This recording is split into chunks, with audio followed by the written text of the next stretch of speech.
안녕하십니까, 유족분TV입니다. 오늘도 초대 손님으로 열린 컴퓨터 사장님 한 번 더 모셨습니다. 인사하세요. 네, 안녕하세요. 반갑습니다. 너무 짧은데 인사가? 방금 식사하고 와서 배가 불러서 많이 짧아지네. 여기 금호월드 지하에 식당이 있는데 식당 갔다가 마침 보이시길래 한번 커피 한잔 하면서 한번 이야기 나누다 보니까 하고 싶은 이야기가 있었어요. 뭐냐면 제가 거의 한 일주일마다 하고 있는 게 이번 주에는 과연 뭐가 팔렸는가 체크를 하면서 다음 주를 준비하는 이런 시간을 가졌는데, 보통 원래 집에서 하잖아요. 집에서 하는데 오늘은 마침 또 우리 그 금호월드에서 가장 많이 파시는 사장님. 많이 못 팔아요. 요즘에. 그래요? 요즘에 스타. 보이시길래 야, 우리 데이터하고 맞춰보고 싶었단 말입니다. 그래서 그 이야기를 해보려고 합니다. 네, 한번 해봅시다. 예, 조립도 아니고 부품들. 예. 우리 저번 주에 이야기할 때 그 AMD가 시장이 한 30% 줄었다고 4일 전에 우리 방송했었거든요. 그렇죠. 예, 근데 오늘 최근 일주일치 데이터를 모아보니까 그건 또 아니더라고요. 뭐냐면 이제 저희 거 자료로는 저희가 이제 도소매를 같이 하니까 상가에서 3200G가 제일 많이 나갔고 3500X가 두 번째로 많이 나갔고 세 번째로 많이 나가는 게 1400이에요. 그 다음에 갑자기 한 2, 3일 전에 많이 팔린 게 3700X란 말이죠. 아, 예. 3700X가 갑자기 30만, 5만원대, 6만원대 떨어졌잖아요, 갑자기. 그렇죠. 아세요? 네, 알아요. 그러면서 갑자기 확 나가더라고. 그러면서 1700쪽 주문이 좀 줄었어요. 어떤가요?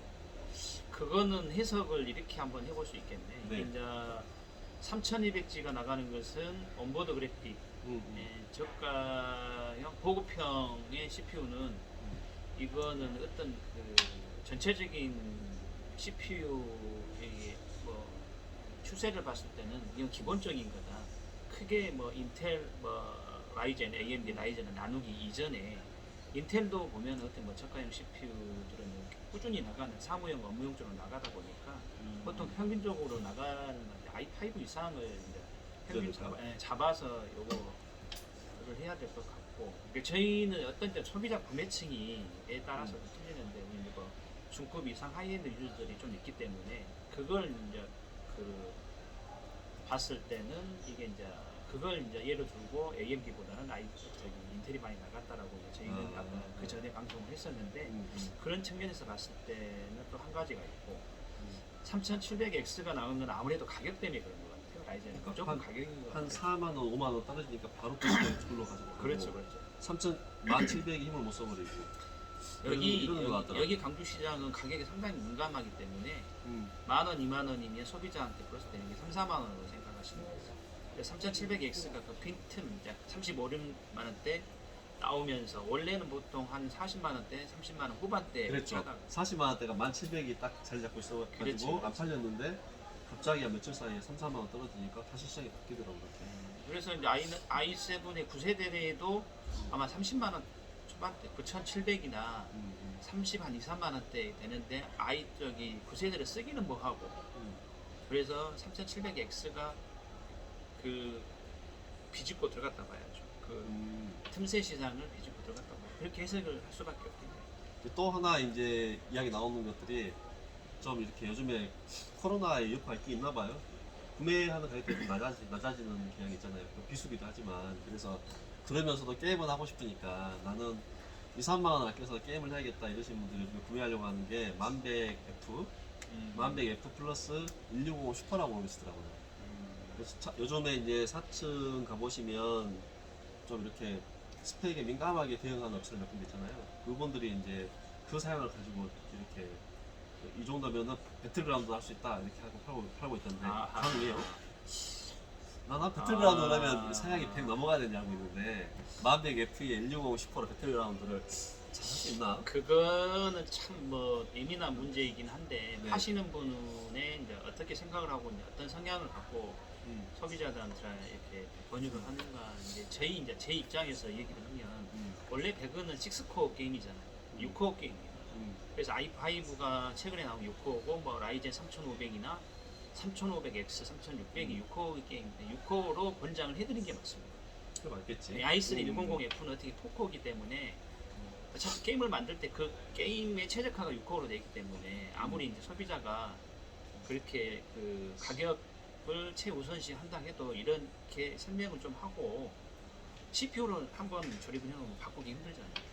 그래픽은 업그레이드 하더라도 CPU만큼 그다음에 뭐 CPU나 그다음에 메모리, 그래픽 카드가 이게 3대 주요 요인인데 저희가 파는 그런 스펙하고는 안 맞아요. i3하고 165. 그렇죠. 아무래도 그냥 5만 원, 7만 원 더 투자해서 3,500을 차를 사든지 그게 맞겠죠. 그리고 이제 이제 뭐 저희 입장에서 다시 한번 말씀드리면 요거는 판매를 하기 위한 어떻게 보면 그냥 이 소비자들한테 판매가 첫 번째가 판매긴 하지만 판매하고 끝나버리는 경우죠. 나중에 이제 배그를 실상적으로 하게 되면 게임이 잘 안 되고 버벅거리겠죠. 프레임이 안 나오고. 결과적으로 배그가 되긴 되는데 즐길 수 있는 수준까지 안 나오겠다. 이게 맞겠죠, 그래도? 아마 그죠. 지금 그렇게 하는 게 맞아. 하옵도 아마 조금 하기 힘들 거예요. 게임이 또 1년에 한두 번 정도 업데이트가 되기 때문에 아무리 뭐래도 i5 뭐 16기가 1660 슈퍼를 해야 중업 정도는 나올 수 있으니까 그렇게 설명해드리는 게 저희는 그렇습니다. 자, 이렇게 해서 이제 그래픽카드 쪽 이야기까지 이제 이어갔는데, 그래픽카드에서 지금 보면 파워 이야기를 오랜만에 좀 해야 될 것 같아요. 파워가 보니까 저희는 이제 마이크로닉스 총판을 하고 있으니까 마이크로닉스 말 판매를 하고 있는데 850이 종류가 많아요. 850 클래식2 브론즈, 그다음 이번에 골드가 나왔고, 그리고 850 기존에 있던 아스트로 골드가 있고 750 아스트로 골드가 있는데, 최근 들어서 이제 750 아스트로 골드라든지 850 브론즈 이런 쪽으로 많이 구매를 하시더라고요. 파워가 그게 아마 다 이제 3080 때문에 그런 거죠. 그렇죠. 이제 RTX가 나오기 시작한서부터 지금 750 750 이상들이 상당히 각광을 받고 있고, 그 다음에 RTX 3080이 750W 건장파를 써야 된다고 또 이렇게 표기가 되어 있기 때문에 RTX 3080을 쓰면 무조건 i7이든지 i9으로 가거든요. 그러면 i9 같은 건 125W 전력을 받기 때문에 750W 갖고도 가능은 한데, 그나마 여유 부족하겠다. 850W를 써줘야 된다는 것은 이건 사실인데, 이제 850W 보니까 식손익이 또 재고가 품절 났더라고. 잘 나가더라고요. 보니까 850 모듈러 제품이 풀 모듈러는 아니지만 세미 모듈러인데 품절이 났어요. 그러니까 그 이유는 3080하고 파워가 요즘에 같이 가거든요. 그러니까 이제 3080을 사시는 분들이 CPU도 높은 쪽으로 가다 보니 더더욱 전력 소모량이 커지고, 그렇죠. 결과적으로는 이제 3080은 750W가 본장 사양이지만 프로세스까지 플러스가 돼서 결국에는 850으로 가더라. 850. 이거 아니겠어요? 그렇죠. 이제 예. 가면 갈수록 750도 좀 포지션이 애매할 수 있어요. 애매하겠다. 예. 1900 쪽 주문도 보니까 들어오는 것 같더라고. 저희가 1900을 많이 안 챙겼었는데 문의는 많이 들어왔었어요. 1900. 여기서 이제 한 가지 제가 말씀드릴 게 뭐냐면, 음. 1900에 이제 우리 보면 1900K가 있고 뭐 스페셜 에디션 그다음 해가지고 뭐 어벤져스 시리즈가 있고 그다음 1900K가 있고, 이제 i9 중에 10850K 또 스페셜 에디션이 있어요. 근데 이게 둘 다 i9인데 금액 차이가 한 20만 원 가량이에요. 20만 원 더 주고 살 필요가 있어요? 근데 10850K하고 109K하고 20만 원 차이인데 클럭은 0.1기가 차이인데 거의 수준이 비슷해요.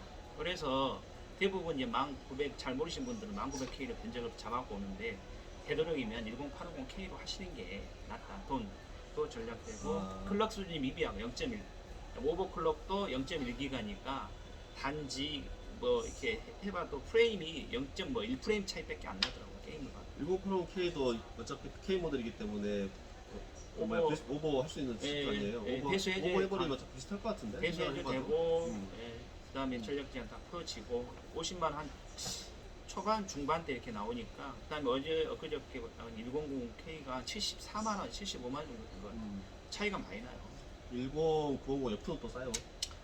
F는 F는 가격이 또 한 50만 원대 이렇게 떨어진 것 같아요. 그것도 이제 인기가 없더라. 별로예요?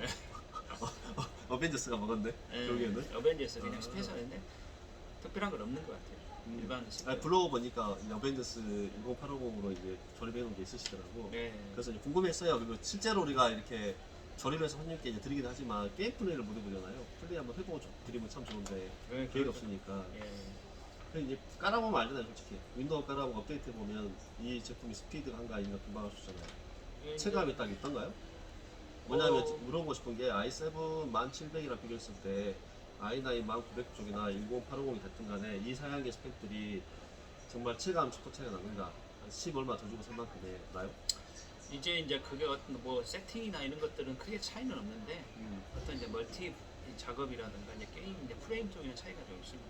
구성을 해줄 때 이제 CPU도 중요하지만 여러 가지 이제 메인보드 칩셋이라든가 이 조립에 이제 이런 레이아웃들을 잘 구성을 해줘야 제속도가 나오는 거예요. 파워도 마찬가지고. 메인보드도 지금 그 굉장히 높게 가야 되잖아요, 사실상. 원래 이제 Y9 같은 경우는 이 저는 Z40 Z490이 대부분 한 전원부 페이지가 14페이지 정도는 돼야 되는데 이제 보면 B460 중에 14페이지가 되는 모델이 딱 세 가지가 있더라고. 그다음에 에즈락에서 나온 B460이 하나 있고, 그다음에 프로 모델. 예, 프로4, 그다음에 뭐 박격포, 뭐 토마호크 이 세 가지가 전원부 14페이지가 안정적으로 돼서 i9. 그래야지만 이 전원부 6페이지, 7페이지 460에 i9을 써버리면 이게 좀 문제가 돼요. 나중에는 에러가 좀 많이 나올 것 같아요. 이 부분은 조금 염두에 두셔야 될 것 같아요. 안 그러면 Z490을 쓰면 좋긴 하죠. 금액이 뭐 차이가 많이 나더라고요. 네, 차이가 많이 나는데 장기적으로 봤을 때는 아무래도 그 다음에 보니까 Z40 같은 경우는 일부 파워하고 이 트러블이 나는 경우들이 있더라고요. 저희도 해보니까. 네, 그럴 수 있어요. 네, 그러니까 Z40 메인보드 구매를 하실 때는 파워 서플라이 선택하실 때 두 제품 간에 어떤 충돌이 있는지 한번 체크해보고 선택하셔야 할 것 같아요. 제가 보기에는 지금 현재 어떤 트러블이 있었던 모델이 기가바이트 모델에서 이미 나왔었어요. 예, 정확한 모델은 제가 이제 생각이 바로 안 나는데 파워하고 이제 트러블이 있어가지고 다른 파워를 교체를 해본 경험이 한 두세 번 있던 것 같아요. 기가보드는 좀 예민해요. 좀 그렇죠. 요즘에 네, Z40 좀 예민하더라고요. 조금 뭐 예민합니다. 이유는 모르겠지만. 네. 자, 이렇게 하면은 최근에 전입 시장에 대해서 일주일 동안 있었던 일을 간단하게 리뷰를 해봤는데요. 좀 도움이 되셨는가 모르겠습니다. 저희는 뭐 이렇게 주로 전입 쪽은 뭐라고 할까 부품으로 팔거나 공급해드리는 게 대부분이다 보니까 그 조립을 해가지고 소유민들이 어떻게 쓰고 있는지에 대해서 사실 잘 모르는 점이 되게 많아요. 열린 사장님께서 오시니까 시원시원하게 배웠는데 제가 이제 덤으로 노트북을 저희가 많이 해봤으니까 약간의 연함을 더해서 지금 우리가 12분 했으니까 1분만 설명을 드리자면 똑같은 i5의 똑같은 CPU인데 10세대의 똑같은 CPU인데 에이서스 라인업이 이런 식이죠. 기본적인 랩탑 모델이 있고 비보북이 있고 그 다음에 뭐 터프 시리즈가 있고 젠북이 있고 또 뭐 여러 가지 사양들이 쭉 이렇게 나열되어 있단 말이에요. 예, 근데 간단한 예로 기본 랩탑 모델하고 비보북하고만 세팅해서 플레이를 해봐도 비보북이 더 빨라요. 그렇지. 예, 그만큼 완성도 있게 제품 구성이 된다는 게 되게 중요한데 아까 조립 이야기 하니까 그 생각이 나는 거예요. 10900K를 사시든 3080을 사시든 메인보드가 참 중요하다. 그렇지. 메인보드를 어떻게 하냐에 따라서 속도가 잘 나오고 안 나오고 노트북도 그런 것 같아. 저 안에 들어가 있는 메인보드를 저희가 일일이 뜯어서 메인보드 모델링이 없잖아요. 노트북이. 노트북 판을 제가 참 고민거리가 뭐냐면 두 제품의 스펙에서 메인보드가 뭔지는 안 나와요. 노트북은. 그쵸? 그러죠. 그랬을 때 그냥 에이서스 같은 경우는 비보북으로 가는 게 가격 차이가 2, 3만원 차이면 비보북으로 가는 게 무조건 좀 유리하다. 이렇게 말씀드릴 수가 있고 똑같은 르노아르 제품 중에서 비보북이 있고 젠북이 있어요. 젠북이 월등히 빨라요. 아, 그러겠죠. 네네. 뭐 이렇게 랩탑하고 비보북의 i5의 차이보다 르노아르 비보북과 젠북의 속도 차이는 더 많이 나는 것 같아요. 해보니까 물론 벤치마크는 할 시간도 없고 뭐 그냥 분명하게 시스템을 테스트를 설치를 해보면 알 수 있는 거니까 늘 깔지 않습니까? 제품의 퀄리티에 따라서 속도 차이가 있는 거는 명확한 것 같아요. 네, 그래서 CPU만 보고 메모리 용량만 보고 SSD만 보고 제품을 선택하는 것은 제품 선택하는 데서 또 약간 가격만 보고 그렇게 하면 제대로 못 산 거예요. 에바다. 맞아요. 파워 서플라이는 뭔지 마더보드가 뭔지 베이스가 그렇지. 그래서 조합이 중요해. 중요하더라고. 우리가 컴퓨터 사면은 뭐 한 70만 원 이 정도는 괜찮아요. 근데 100만 원 이상 주고 사면 아무래도 네, 조금 생각을 해서 네. 조금 쓰실 때 제대로 해서 그냥 한 5, 6년 쓰시니까 잘 생각하고 요즘 이제 고사양으로 가는 분들은 메인보드 파워 서플라이까지 신경 쓰셔가지고 고르시면 참 좋겠습니다. 전화 와요. 예, 예. 오늘 방송은 여기까지 마무리하겠습니다. 네, 또 감사합니다. 뵙겠습니다. 네.